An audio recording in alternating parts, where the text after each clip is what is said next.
Hello, and today we are going to talk how can we repost the post into Instagram. Is it really possible to repost a post that you did before? To know the answer, we have to check from the post that we did.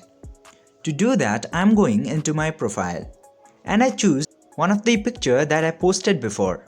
After going to the picture, it shows the option to share into Facebook and also it gives the option to add into your story. And after clicking to share, it gives the option to add it into your chats. But it doesn't give any option to repost the picture. So what might be the possible solution for this problem?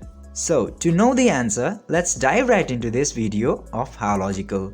Instagram doesn't give any option to repost the post.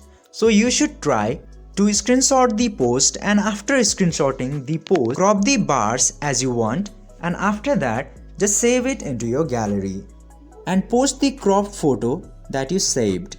I hope this video helped you. If yes, don't forget to like, share and subscribe to the channel to never miss another update. Thank you for watching.